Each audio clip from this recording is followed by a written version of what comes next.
Welcome back to the channel, guys. We're back in the world of the first Descendant, and with the full release just a couple of days away, I think it's time we talk about some of the starter Descendants. Obviously, the first major choice you're going to have to make is to choose which Descendant is right for you, and sometimes that choice is not so easy. So in this video, I'm going to be breaking down just that. So once the launch actually comes around, you have a better idea of what to expect and can make a really informed decision the moment you jump right into the game. With that said, guys, let's dive right on into the starter guide.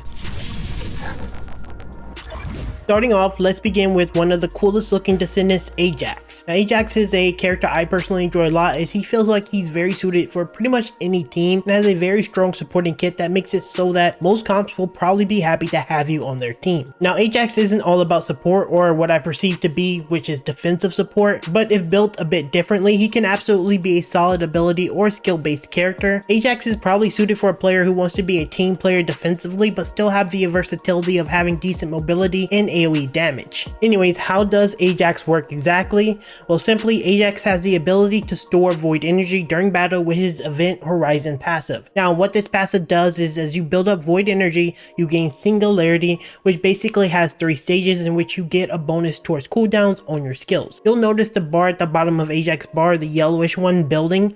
This is your Singularity meter. This gives you an indicator of how much he has, and at 30% you're level 1, at 60% you're level 2, and at 100% you're at level 3.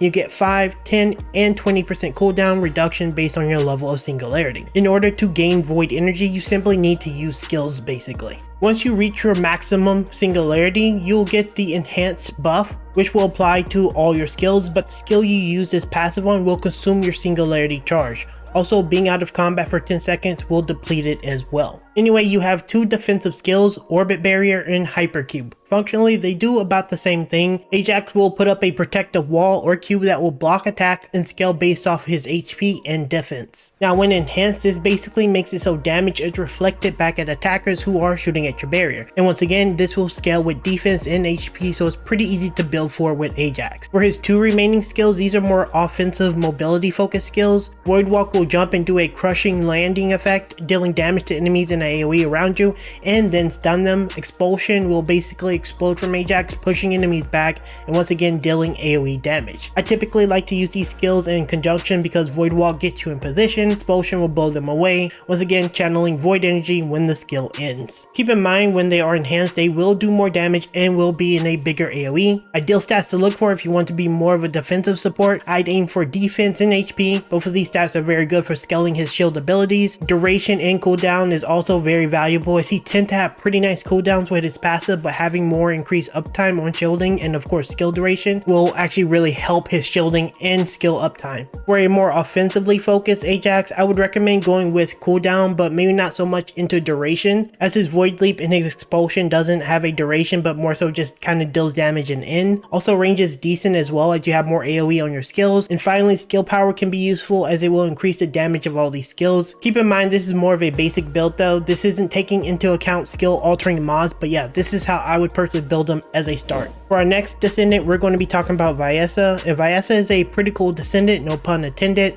that utilizes ice-based skills that can control and deal respectable ice-based damage. Now, if you're a player who likes to contribute to the team through control while still again being able to use a lot of useful skills, then this Descendant is for you. Let's talk about her skills though. Starting with her passive, we have Ice Sphere. Basically what this does is as you apply ice shackles on enemies, this will trigger using any of her ice skills, I like to point out, and a projectile will fly around the ice shackle target, dealing AoE damage to enemies. Also, as more debuffs are applied, the more they are slowed and eventually can be frozen for most enemy types except for epic and beyond bosses. For 2 of her skills, we have Frost Shard and Cold Snap. These skills are to some degree about the same. Frost Shard will shoot a single projectile with a much longer range at a target and deal AoE ice damage. It's not massive, but it's still like reasonable and respectable. And Cold Snap will do a similar thing but more of a cone projectile in front of her that will deal damage and apply ice shackles. The major difference is Cold Snap will apply a level 2 Frost Shackle no matter what you do with it, so you'll always get the level 2, which will make freezing and ceasing much easier. Frost Shard on the other hand, if you hit them directly you'll get this level 2, but if you hit them with the AoE it will only be a level 1. You'll be less likely to freeze them as fast if you were to hit them with Cold Snap.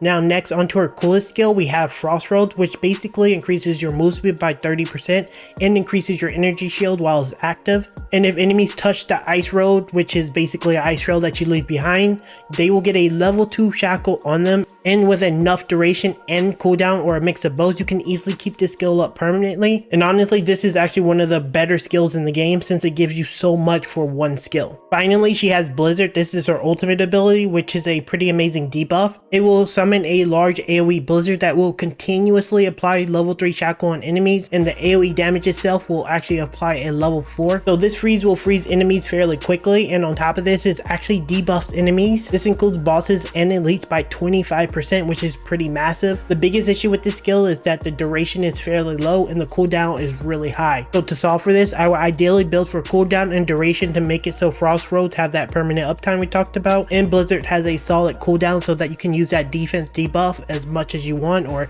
more readily available. I would also consider range for pretty much all her skills, and finally skill power can be really good as it's going to give you that extra damage increase. Finally, we have Lepic, and one thing I want to say before we start off with him is while he does seem a little bit basic and early on he can be a bit underwhelming compared to the other two Descendants, his AoE and damage is pretty insane once he gets some mods. I'm not saying this to influence your decision, but it's worth noting that Lepic scales extremely well into the mid and late game, so don't discount him. So Lepic is a high AoE damage dealing Descendant that uses a lot of skill based abilities and is really versatile. He's somewhat tanky, he has amazing AoE and AoE damage and has pretty solid control, a all-around character in my opinion. Anyone who likes to be a player who can be useful in most situations, Lepic may be good for you. Now going over his skills, we have his passive called Close Call. What this does is if you take fatal damage, you will become damage and CC immune for a duration that's about 5 seconds, and then you will heal 50% of your max HP. It has a ungodly long cooldown of 10 minutes, but it's a pretty amazing passive because it just saves you from dying. The reason I call Lepic a bit tanky is because later on, once you get the mods we talked about, he can actually lifesteal with a lot of his AoE's abilities, and you couple this with his passive and he becomes pretty difficult to actually take down, so that's why I think he's a pretty tanky Descendant overall. Anyway, for his first skill, he has a grenade. Basically, that's pretty much it. He will throw a grenade. It's a impact based grenade, so it will explode the moment it hits a target. It has a really low cooldown of about 6 seconds, but it's a pretty spammable skill that's pretty straightforward. You just throw a grenade. Next, we have Overclock, which is basically a buff that gives his grenade and Overkill, which is his ultimate skill, a burn effect and increases the skill power while it's active. With enough duration and cooldown, you can actually keep this up permanently, so really worthwhile to get that. Next, we have another grenade, and it's called Traction Grenade, but rather than dealing raw damage, it groups enemies, which offers a bit of control. With a lot of your skills dealing AoE damage, this skill synergizes really well with your teammates. Finally, we have Lepic's bread and butter, and that's Overkill. This is his Mega Man mode, in which he pulls out a grenade launchers and deals pretty massive AoE damage. This mode will continuously drain mana as it's active, and the projectile fired will drop a orb on the ground that does continuous AoE damage. Once again, pretty straightforward, but with a lot of AoE damage. The stats I would aim for him early on are cooldown, some type of mana cost reduction or mana efficiency, a ton of skill power, and duration is pretty nice, and probably even a little bit of range for those bigger AoEs. Now that's all of these starter Descendants. Each of them is more than good enough to pick up early, but they all offer something a little bit different for each player's playstyle, and it can be useful for pretty much any team. Anyways, hopefully this video helped you out. Let me know down in the comments what Descendant you'd like to see me cover next, as I'll be covering pretty much every Descendant as we lead into the launch. Don't forget to like as well as subscribe for more First Descendant content, and just like that, I'll see you in the next First Descendant video very soon.